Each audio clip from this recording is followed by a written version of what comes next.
Chapter 23: The Ultimate Party Crashers. The feast was well underway, but the spatial fabric of Themyscira was about to take yet another beating. Just as Krillin was in the middle of dramatically retelling the story of how Goku used to run from dinosaurs as a kid, a sudden, booming pressure flattened the tall palm trees surrounding the pavilion. This wasn't the mathematical, silent pause of the Grand Priest. This was raw, oppressive, terrifyingly familiar divine power. A blinding column of light, the signature transport signature of a standard angel, slammed into the center of the courtyard, shattering several priceless marble tiles. "Oh, great," Tony Stark muttered, holding up a half-eaten turkey leg. "More uninvited cosmic entities. Do we need to pull out a seating chart? Or should I just order more pizza?" As the light dissolved, a tall, elegant angel with a high blue halo stepped forward, tapping his staff with a polite chuckle. Beside him stood a purple, anthropomorphic cat wearing traditional Egyptian-style divine garbs, his yellow eyes twitching with pure, unadulterated fury. "Lord Beerus, Whis," Goku cheered, waving a half-eaten steak. "Hey, you guys made it. Made it," Lord Beerus roared, his aura flaring into a terrifying violet flame that instantly vaporized a nearby punch bowl. "Kakarot, you complete and utter embarrassment of a destroyer. I'll leave you alone for 5 minutes to manage a fractured sector. And what do I hear from the Grand Priest? That you're throwing planet-sized spirit bombs, kissing Amazonian goddesses, and turning your universe into a giant multiversal melting pot." "Oh dear, calm down, Lord Beerus," Whis said, covering his mouth with a delicate hand as his eyes wandered over the massive buffet tables. "Though I must admit, the culinary aroma of this merged reality is simply exquisite. What is that delightful-looking pastry over there?" "That's a chimichanga, Q-tip," Deadpool shouted, waving from the back. "Don't skimp on the hot sauce." Before Beerus could completely lose his temper, the light behind Whis flared again. Stepping out from his secondary transport beam were the rest of the Briefs and Sun families. "Dad!" Gohan stepped forward, wearing his sharp intellect glasses but sporting his battle-ready stance, flanked by teenage Goten, Trunks, and a very heavily armed Bulma, who was already inspecting a nearby Amazonian shield with a magnifying glass. "Gohan, Goten, Bulma, Trunks." Goku grinned, stepping away from the table. Goten and Trunks didn't even hesitate. They bypassed the grand introductions entirely and locked eyes with Peter Parker and Wade Wilson. "Whoa," Goten said, pointing at Peter. "Are you the spider guy from the radio frequencies we intercepted? Your suit is awesome. And you have swords." Trunks added, looking at Deadpool. "Can you do the thing where you chop a car in half?" Kids, please," Deadpool said, kneeling down with a theatrical flourish. "I can do things that would get this entire fanfiction banned in 3 different sectors. Let me show you my weapon collection." Meanwhile, Gohan walked up to his father. His eyes softened as he took in the jagged silver and violet scar slicing across Goku's face. He could feel the heavy, thrumming resonance of the Hakai resting beneath his father's skin, a stark contrast to the pure, gentle martial artist he grew up with. "You look different, Dad," Gohan said softly, placing a hand on Goku's shoulder. "But when I felt everyone's energy lifting into the sky earlier, I knew it was you. You always find a way to bring people together, even when the universe tells you it's impossible." Goku smiled, a warm, paternal expression that completely softened his battle-hardened face. He clapped Gohan on the back. "Thanks, Gohan. I couldn't have done it without the energy you guys sent from the other side. You've grown strong too. I can feel it." Bulma marched straight past the gods, her hands on her hips as she glared at Goku. "Son Goku, do you have any idea how much sleep I lost trying to track your energy signature through 7 different dimensional fractures? And look at you, a god of destruction. If you break my radar, I'm going to personally make sure your next planet-burning assignment is a garbage dump." "Haha, sorry, Bulma." Goku chuckled sheepishly, rubbing the back of his neck. A clash of egos and appetites. Beerus crossed his arms, marching over to the main table. He sniffed a platter of smoked ribs, his ears twitching. I suppose I can delay your execution by a few minutes, Cockroach. This food, it doesn't smell entirely terrible. Diana stepped forward, her regal posture matching the god of destruction of universe, 7 step for step. She offered a deep, respectful bow, though her eyes remained sharp and unyielding. Welcome to Themyscira, Lord Beerus. We thank you for guiding Kakarot on his path to godhood. Please, feast as our guest. Beerus blinked, caught slightly off guard by the Amazon's commanding presence.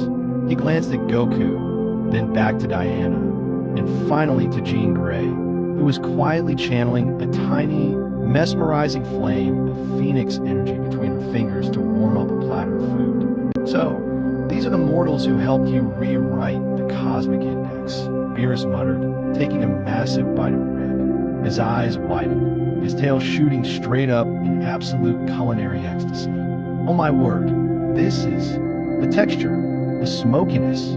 Whis, you must try this.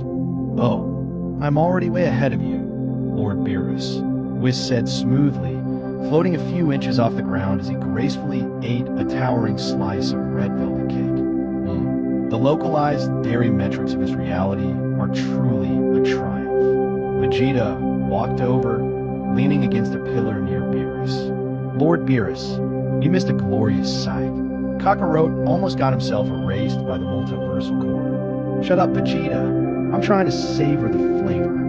Beerus snapped his mouth full. The new Pantheon. As the night deepened, the boundaries between worlds completely dissolved. Tony Stark and Bulma were huddled over a holographic tablet, passionately arguing about the efficiency of arc reactors versus Capsule Corp's microcompression technology.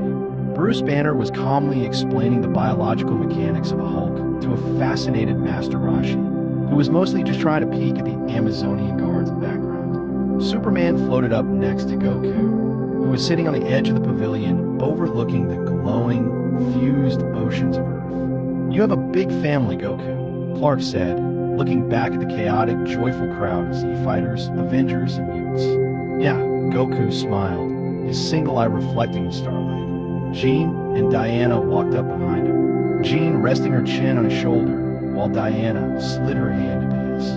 They're a lot of trouble sometimes, but they're the reason I keep fighting. Every time I think I've reached my limit, I look at them, and I just want to see how much further I can go.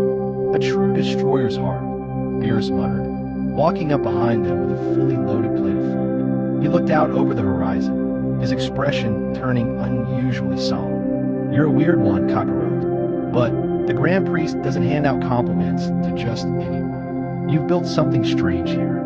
Make sure you don't let it break. Goku stood up, surrounded by his oldest friends, his new allies, and the women who had anchored his soul to this reality. He raised a fist into the air, the silver scar on his face catching the moonlight, a bright, confident grin on his face. Don't worry, Lord Beerus. If anyone tries to mess with Universe 18, they're gonna have to go through all of us. Epilogue, the eternal horizon. The feast eventually quieted into a warm, lingering home. The grand pavilion of Themyscira, once a battlefield of clashing realities, was now a sanctuary.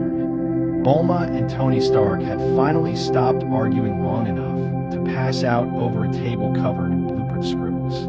Goten, Trunks, and Peter Parker were fast asleep on a pile of decorative Amazonian cushions, with Deadpool curled up at their feet like a heavily armed guard dog. Even Lord Beerus had succumbed to a massive food coma, snoring softly on a gilded lounger while Whis gently draped a blanket over him. Goku stood at the highest peak of the island, where the white marble of the Amazons met the jagged gray stone of Genosha. The wind carried the scent of the sea, crisp and clear, completely free of the toxic ozone that had plagued the broken timeline just hours before. He looked down at his right hand. The violet sparks of Hakai were still there, but they no longer felt cold or destructive.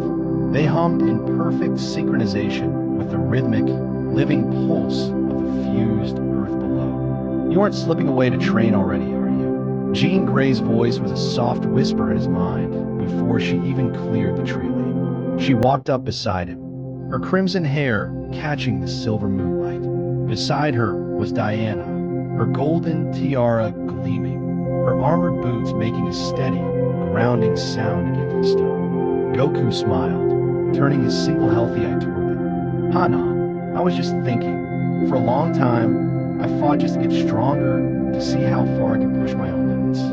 But looking at all of this, looking at everyone down there, Diana stepped up, sliding her arm through his, her blue eyes reflecting the vast, peaceful sky. You realize that your strength is no longer just yours, Kakarot. It belongs to the world you chose to protect.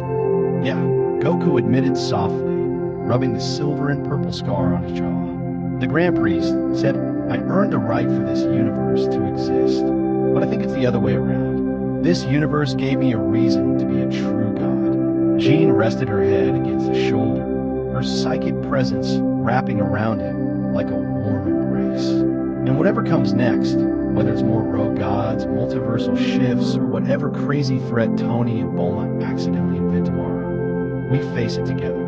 Goku looked out over the horizon. Far off in the deep cosmos, Universe 18 glowed with a brilliant, untamed light. It was a chaotic, beautiful masterpiece built from the remnants of different worlds, held together by magic, mutation, technology, and the unyielding will of Saiyan. He wasn't his son Goku anymore. He wasn't just a mortal martial artist.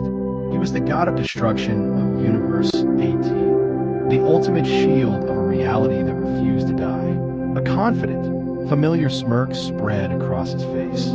He raised 2 fingers to his forehead, feeling the distant, beating hearts of billions of souls, all breathing under a clear, unified sky. Let him come, Goku whispered into the night. We're ready. The end. Thanks for watching, like, share, comment, and subscribe.